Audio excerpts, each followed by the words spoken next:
श्रृंखला सर्व आत्माओं के पिता परमात्मा शिव के द्वारा उच्चारित महावाक्यों के संकलन पर आधारित है। ओम शांति। गॉडलीवुड स्टूडियो द्वारा प्रस्तुत अमूल्य रत्न में आप सभी का हार्दिक स्वागत है। नवीनता प्रत्येक मनुष्य को प्रिय है और इसलिए जब नया वर्ष आता है तो सभी नए वस्त्र पहनते हैं, एक दूसरे को उपहार देते हैं, खुशियां मनाते हैं और नए संकल्प करते हैं ताकि आने वाला वर्ष सभी के लिए मंगलमय हो। परमपिता परमात्मा भी नए युग की स्थापना के लिए एक वर्ष नहीं परंतु पूरा संगम युग ही नवीनता से भर देते हैं। इस अलौकिक नवीनता को आज हम ईश्वरीय महावाक्यों द्वारा समझेंगे और इन महावाक्यों के स्पष्टीकरण के लिए हमारे मध्य हैं प्रजापिता ब्रह्मा कुमारी ईश्वरीय विश्वविद्यालय के वरिष्ठ राजयोगी शिक्षक आदरणीय राजू भाई साहब। भाई साहब, आपका आज के एपिसोड में बहुत बहुत स्वागत है। ओम शांति। तो सब आज हम बात करेंगे 31 दिसंबर 1983 के महावाक्यों पर, जिसका टॉपिक है संगम युग नया युग। वैसे परमात्मा कहते हैं कि संगम युग नया युग है। भविष्य सतयुग इस वर्तमान नए युग के नए जीवन की प्रारब्ध है। ब्राह्मणों के लिए नवयुग श्रेष्ठ युग अभी है। जब से ब्राह्मण बने नया युग, नया संसार, नया दिन, नई रातें शुरू हो गईं। इसी नए युग के नए जीवन की हर घड़ी पद्मों तुल्य है, हीरे तुल्य है। सतयुग में यह गीत नहीं गाएंगे, नया दिन लागे, नई रात लागे। यह अब की बात है।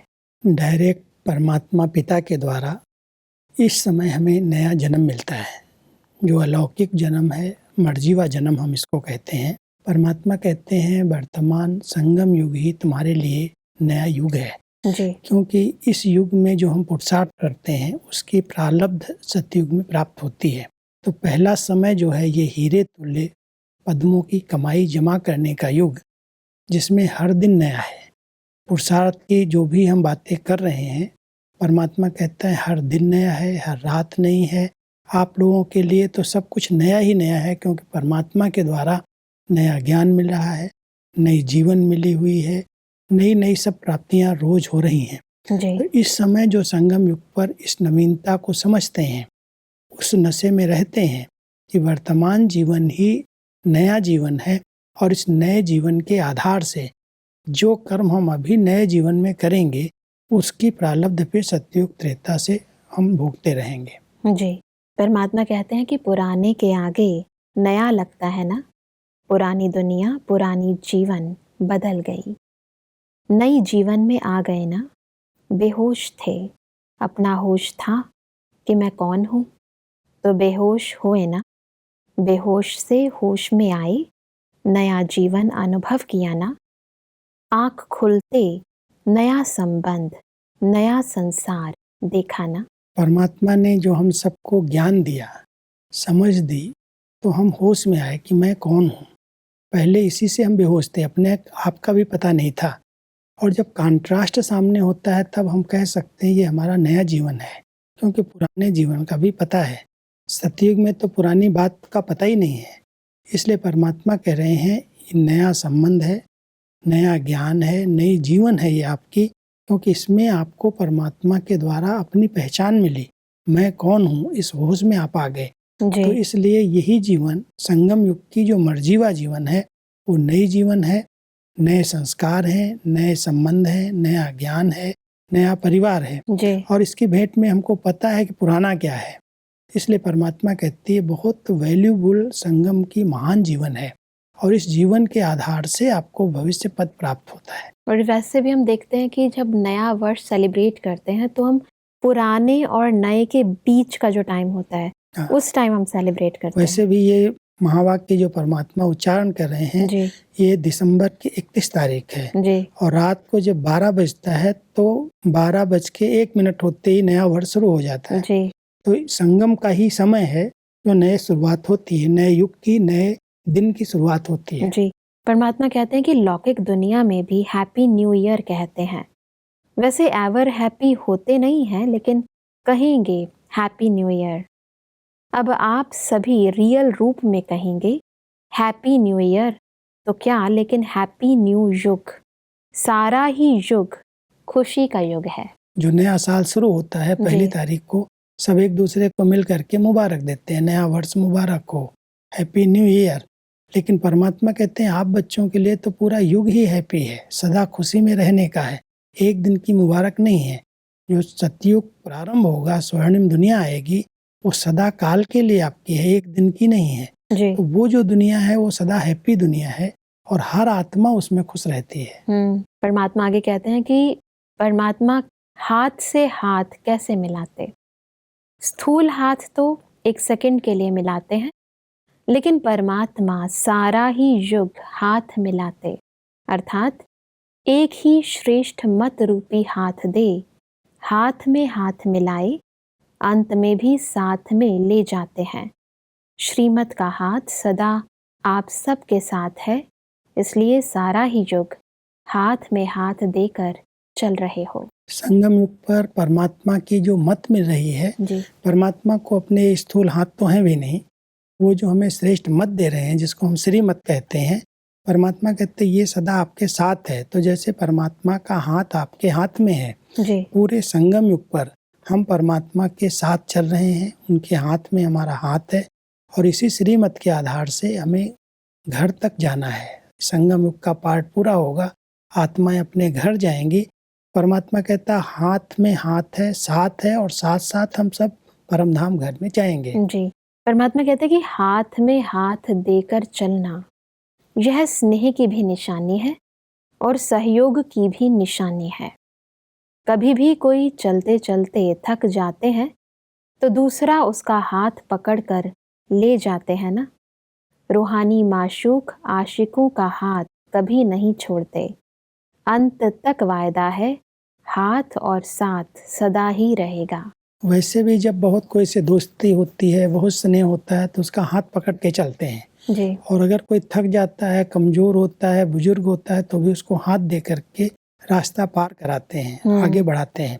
तो परमात्मा कहता है संगम युग पर स्वयं भगवान आप बच्चों के हाथ में हाथ दे करके चल रहा है, साथ दे रहा है पूरा, क्योंकि आप सब आशिक हो उस परमात्मा के। जी। तो आशिकों का हाथ मासूक के हाथ में रहता है, तो इसलिए एक तो हाथ में हाथ दे करके परमात्मा के साथ हम चल रहे हैं, और अगर हम कमजोर हैं तो भी परमात्मा हमें अपना हाथ दे करके हमारी रास्ते को पार करा रहा है। जी। परमात्मा कहते हैं कि जो अपने को धन से कमजोर समझते हैं, उन्हों को अविनाशी धन से संपन्न कर हम सबसे भरपूर हैं, हम सदा पद्मा पदम पति हैं, यह अनुभव कराओ। धन की गरीबी का दुख उन्हों को भूल जाए, ऐसी लहर फैलाओ जो भी आवे वह समझे कि अखुट खजानों से भरपूर हो गए, और भी कोई धन होता है वह अनुभव करें, और इसी धन द्वारा यह स्थूल धन भी स्वतः ही समीप आता है। क्योंकि वर्तमान समय जो दुख है वो गरीबी का दुख है। जी। और गरीबी यही कहते हैं कि इसके पास धन नहीं है, साधन नहीं है, इसलिए वो गरीब है। परमात्मा कहता है उनको ये महसूस कराओ कि यही धन सब कुछ नहीं है, दूसरा धन भी है। अगर आपके पास चरित्र का धन है, गुणों का धन है, ज्ञान का धन है, तो वो धन की गरीबी अपने आप भूल जाएगी। इस धन से वो धन अपने आप आएगा। तो परमात्मा हम सबको कहते हैं उनको आप उस गरीबी के दुख से निकाल करके उनको ये अनुभव करा दो कि आप तो बहुत बहुत पद्मा पदम पति हो, आपके पास अविनाशी धन परमात्मा से मिल रहा है, इसको ले लो। अगर वो ज्ञान धन प्राप्त कर लेगा, उसका जीवन चरित्रवान बन जाएगा, गुणवान बन जाएगा, गरीबी उसकी अपने आप दूर हो जाएगी। जी। क्योंकि पैसे की गरीबी सब कुछ नहीं है। पैसा मान लो आता भी है, किसी के पास है भी, तो कहाँ पर वो खर्च कर रहा है, उसको पैसे को खर्च करना नहीं आ रहा है। किस तरह से अपने घर के लिए, अपने जीवन के लिए, जीवन निर्वाह के लिए पैसे का प्रयोग करना है, उसकी बजाय वो शराब, सिगरेट, इधर उधर के कई प्रकार के व्यसनों में, बुराइयों में अपने पैसे को खर्च कर रहा है, देखा देखी में खर्च कर रहा है, इसलिए वो गरीब है। तो उनको महसूस कराओ यही धन सब कुछ नहीं है। चरित्र का धन, गुणों का धन सबसे बड़ा धन है, और उस धन के आधार से उनकी गरीबी का दुख भूल जाएगा। बिल्कुल। परमात्मा कहते हैं कि सबसे बड़े ते बड़ा पुण्य है बाप का संदेश दे, बाप का बनाना। ऐसा श्रेष्ठ कर्म करने वाली पुण्य आत्मा हो, क्योंकि अब की पुण्य आत्मा सदा काल के लिए पूज्य बन जाती है। पुण्य आत्मा ही पूज्य आत्मा बनती है। अल्पकाल का पुण्य भी फल की प्राप्ति कराता है, लेकिन वह है अल्पकाल का, यह है अविनाशी पुण्य। क्योंकि अविनाशी बाप का बनाते हो, इसका फल भी अविनाशी मिलता है। इस संगम युग पर पुण्य कर्म करना परमात्मा हम सबको सिखाते हैं। जी सबसे बड़ा पुण्य यही है कि हम दूसरों को परमात्मा का सत्य परिचय दें, जी पहचान दें। अगर उसने परमात्मा को यथार्थ रीति से पहचान करके अपना संबंध उनसे जोड़ लिया, उसका जीवन सदा काल के लिए श्रेष्ठ बन जाएगा, ऊंचे से ऊंचा बन जाएगा। तो परमात्मा कहता है किसी भटके को रास्ता दिखा देना, किसी भूखे को उसकी भूख मिटा देना, इसको पुण्य समझते हैं। लेकिन जो आजकल की दुनिया में भटकती हुई आत्माएं हैं, जो भगवान को ढूंढ रही हैं, प्यासी हैं, उन आत्माओं को भगवान की सत्य पहचान मिल जाए, उनका संबंध उनसे जुड़ जाए, तो ये सबसे बड़ा पुण्य है। और ऐसा पुण्य करने वाली आत्माएं पूज्य बन जाती हैं, क्योंकि सबकी नज़रों में जिसने ये पुण्य कर्म किया है जी उसकी नज़रों में वो पूज्य है, वो महान है। तो संगम युग पर भी पूज्य बनते हैं और भविष्य में भी उनको पूज्य पद प्राप्त हो जाता है। बिल्कुल। परमात्मा कहते हैं कि पिछला पाप का खाता भी खत्म, क्योंकि पुण्य करते करते पुण्य का तरफ ऊंचा हो जाएगा तो पाप नीचे दब जाएगा। पुण्य करते रहो तो पुण्य का बैलेंस बढ़ जाएगा और पाप नीचे हो जाएगा, अर्थात खत्म हो जाएगा। सिर्फ चेक करो, हर संकल्प पुण्य का संकल्प हुआ, हर बोल पुण्य के बोल हुए। बहुत अच्छी परमात्मा हम सबको पापों से मुक्त होने की विधि बता रहे हैं। जी एक तरफ हम कहते हैं जब परमात्मा की पावरफुल याद में रहते हैं तो पाप हमारे नष्ट होते हैं। जी दूसरी तरफ परमात्मा कह रहे हैं अगर तुम बच्चे पुण्य कर्म करते चलो और आपके पुण्य कर्म अच्छे हैं, बहुत अच्छे कर्म हो रहे हैं, तो पाप का जो खाता है वो दब जाएगा, कम हो जाएगा, खत्म हो जाएंगे धीरे धीरे। जी लेकिन पुण्य की पूंजी, हर सेकंड पुण्य करते चलो।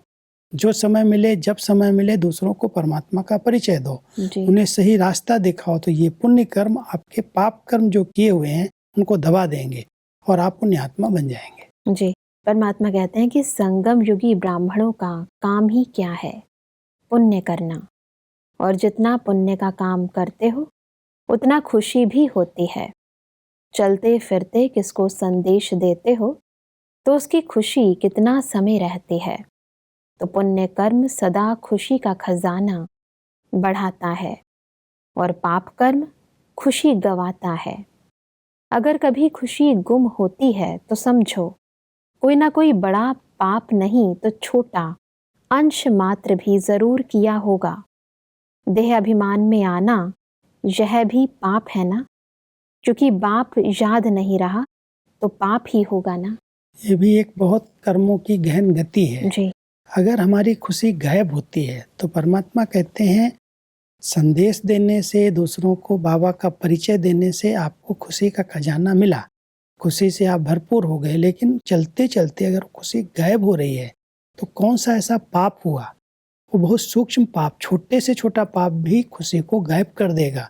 और वो परमात्मा कह रहे हैं अगर तुम देह अभिमान में आ गए, परमात्मा की याद भूल गई, तो जहाँ पर बाप नहीं है वहाँ पाप हो गया। ये बहुत सूक्ष्म पाप होते हैं। कई बार चलते चलते हम अपने नशे में रहते हैं, अपने देहाभिमान में आ जाते और परमात्मा की याद विस्मृति हो जाती, भूल जाती है। तो जब भूल गए तो आत्मा देहाभिमान में आई और पाप हो गया, और इस सूक्ष्म पाप से हमारी खुशी गायब हो गई। इसलिए परमात्मा हम सबको कह रहे हैं अगर सदा खुशी जीवन में नहीं रह रही है, अभी अभी बहुत खुशी, अभी अभी एकदम खुशी गुम हो गई, तो उसका मूल कारण है कोई न कोई सूक्ष्म पाप हो रहा है। बाप नहीं है तो पाप जरूर होगा। परमात्मा कहते हैं कि अगर विजय नहीं तो निश्चय में कहाँ ना कहाँ कमी है। चाहे स्वयं के निश्चय में, चाहे बाप के निश्चय में, चाहे नॉलेज के निश्चय में, किसी भी निश्चय में कमी माना विजय नहीं। निश्चय की निशानी है विजय। परमात्मा कहते हैं कि निश्चय का फाउंडेशन अचल है तो स्वयं भी अचल होंगे। जैसा फाउंडेशन वैसी मजबूत बिल्डिंग बनती है। निश्चय का फाउंडेशन अचल है तो कर्म रूपी बिल्डिंग भी अचल होगी। ये बहुत जरूरी है कि अगर हमारी ये जीवन, कर्म रूपी जीवन जी अगर अचल अडोल नहीं है, छोटी छोटी बातें हमको हिला रही हैं, जी तो फाउंडेशन मजबूत नहीं है। और फाउंडेशन है स्वयं में, परमात्मा में, उनकी पढ़ाई में संपूर्ण निश्चय। अगर निश्चय बुद्धि है तो उनके कर्म में अपने आप श्रेष्ठता आएगी, क्योंकि परमात्मा ने हमें निमित्त बनाया है। स्वयं में निश्चय चाहिए कि मैंने तो कल्प कल्प इन विकारों पर, इन बुराइयों पर विजय प्राप्त की है, मैं विजयी आत्मा हूँ। पहले ये अपने आप में निश्चय चाहिए, तब निश्चय के आधार से हम श्रेष्ठ कर्म करेंगे। बिल्कुल। फिर कराने वाला जिसकी श्रीमत है, वो सर्वशक्तिवान सर्वसमर्थ है, उसमें संपूर्ण निश्चय चाहिए। और फिर उसने सत्य ज्ञान जो दिया है, नॉलेज दी है, उस नॉलेज में भी निश्चय चाहिए। ये जो परमात्मा ने कहा ये भगवानुवाच्य है और ये भगवान के महावाक्य हमारे कल्याण के लिए हैं। कोई भी बात उन्होंने कही है, अगर उस निश्चय के आधार से ये फाउंडेशन हम मजबूत करते हैं तो कोई भी बातें आ जाएं, कैसी भी परिस्थितियां आ जाएं, हिलाएंगी नहीं। फाउंडेशन मजबूत है, बिल्डिंग खड़ी है। नहीं तो थोड़ी छोटी बातों में कोई कुछ कह देता है, कभी कुछ नहीं समझ में आता है, फटाफट उनकी स्थिति बिगड़ जाती। तो परमात्मा कहते हैं उसका कारण है, अगर बहुत स्थिति नीचे ऊपर हिल रही है, कभी ऊपर कभी नीचे जा रहे हो, तो आपका फाउंडेशन कमजोर है। फाउंडेशन चेक करो, और वो फाउंडेशन निश्चय का है। अगर निश्चय का फाउंडेशन मजबूत है तो विजय हुई पड़ी है और स्थिति अचल अडोल एक रस स्वतः रहेगी। परमात्मा कहते हैं कि जो स्वयं शांत स्वरूप हैं वही विश्व में शांति स्थापन कर सकते हैं। शांति के सागर बाप की विशेष सहयोगी आत्माएं हैं। बाप का भी यही काम है तो बच्चों का भी यही काम है। शांति स्थापन करना जी बच्चों का भी काम है और बाप का भी है, लेकिन उसकी विधि परमात्मा सिखा रहे हैं। जब आप बच्चे अपने शांत स्वधर्म में स्थित रहेंगे, जी शांति सागर बाप की याद में रहेंगे, तो आपके जो प्रकंपन है, जो आपके वाइब्रेशन है, वो चारों ओर शांति की स्थापना करेंगे। तो विश्व शांति की स्थापना के निमित्त वही आत्माएं बन सकती हैं जो पहले अपने शांत स्वधर्म में स्थित रहती हैं, शांति का अभ्यास करती हैं, उनकी वाइब्रेशन से शांति की स्थापना होती है। बिल्कुल। परमात्मा कहते हैं कि शांति देने वाले शांति देवा और शांति देवी बन गए। इसी कार्य में सदा बिजी रहने से माया जीत स्वतः हो जाएंगे। जहाँ शांति है वहाँ माया कैसे आएगी। शांति अर्थात रोशनी के आगे अंधकार ठहर नहीं सकता। अशांति भाग गई, आधा कल्प के लिए विदाई दे दी। कोई न कोई बातें आत्मा को अशांत कर देती हैं। जी परमात्मा यहाँ हम सबको कह रहे हैं शांति माना रोशनी, जी माना अशांति का अंधकार रोशनी के आगे ठहर नहीं सकता। अगर बार बार आत्मा अशांत हो रही है, माना अंधकार आ रहा है, जी और जहाँ अंधकार आ रहा है वहाँ शांति का प्रकाश नहीं है।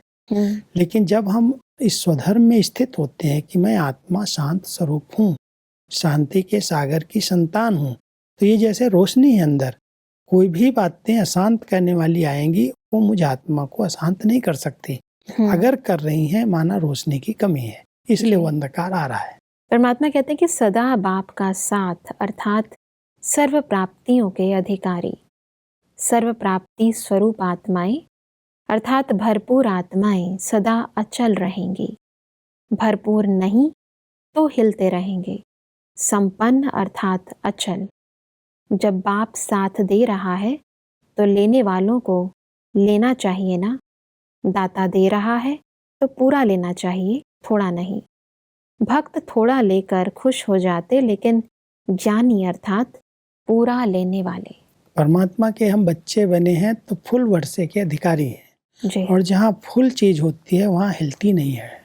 अगर खाली है, मान लो आज पानी है घड़े के अंदर, आधा भरा हुआ तो हलचल जरूर उसके अंदर होगी। अगर फुल भरा हुआ है तो उसमें हलचल नहीं होती। तो परमात्मा कह रहा है अगर स्थिति हलचल में आ रही है, नीचे ऊपर हो रही है, माना आपने फुल अधिकार नहीं लिया है। परमात्मा अपने बच्चों को पूरा वर्षा देता है, आधा नहीं देता। और जिन्होंने पूरा वर्षा लेकर के स्वयं को भरपूर किया है, संपन्न किया है, वो छोटी छोटी बातों में हिलते नहीं हैं, हलचल में नहीं आते। बिल्कुल भाई साहब, आज हमने समझा कि कैसे हम पुराने पापों का खाता चुकता करके पुण्य आत्मा बने। फिर सब स्पष्टीकरण के लिए आपका बहुत बहुत धन्यवाद। ओम शांति। दर्शकों, आज के महावाक्यों में परमात्मा ने कहा कि हमें पूरा संगम युग एक परमात्मा के श्रीमत रूपी हाथों में हाथ देकर चलना है, इसे ढीला नहीं छोड़ना है। परमात्मा ने कहा कि सबसे बड़े ते बड़ा पुण्य है एक परमात्मा का संदेश देना और परमात्मा का बनाना। परमात्मा ने कहा कि जो स्वयं शांत स्वरूप है वही विश्व में शांति स्थापन कर सकते हैं। दर्शकों, आज के महावाक्यों से संबंधित यदि आपके मन में कोई भी प्रश्न है तो आप हमें ईमेल कर सकते हैं। हमारा ईमेल आईडी है amulyaratna@godlywoodstudio.org। अगले एपिसोड में एक और अव्यक्त वाणी के साथ आप सभी के समक्ष हम फिर हाजिर होंगे। तब तक के लिए लेते हैं इजाजत। ओम शांति। मुख्य सार। नए वर्ष के लिए बाप दादा की प्रेरणाएं। जिस स्थान पर हलचल हो उसी स्थान पर खुशी की अचल स्थिति का झंडा लहराओ। जो अपने को धन से कमजोर समझते हैं उन्हों को अविनाशी धन से भरपूर अनुभव कराओ। बड़े ते बड़ा और अविनाशी पुण्य। अविनाशी बाप का संदेश दे बाप का बनाना। पुण्य आत्मा ही पूज्य बनती है। अगर कभी खुशी गुम होती है तो समझो कोई ना कोई पाप जरूर किया होगा। अगर बाप साथ नहीं तो प्राप्ति भी नहीं, क्योंकि बाप सर्व प्राप्तियों के दाता हैं। अधिक जानकारी के लिए संपर्क करें Amulya Ratan Godlywood studio, Manmohini Van, Shanti Van post, Abu Road 307510, district Sirohi, Rajasthan. Email ID है amulyaratn@godlywoodstudio.org। इस श्रृंखला को प्रजापिता ब्रह्मा कुमारीज ईश्वरीय विश्वविद्यालय के सेवा केंद्रों पर क्लास में नियमित रूप से चलाने के लिए गॉडलीवुड स्टूडियो से संपर्क करें।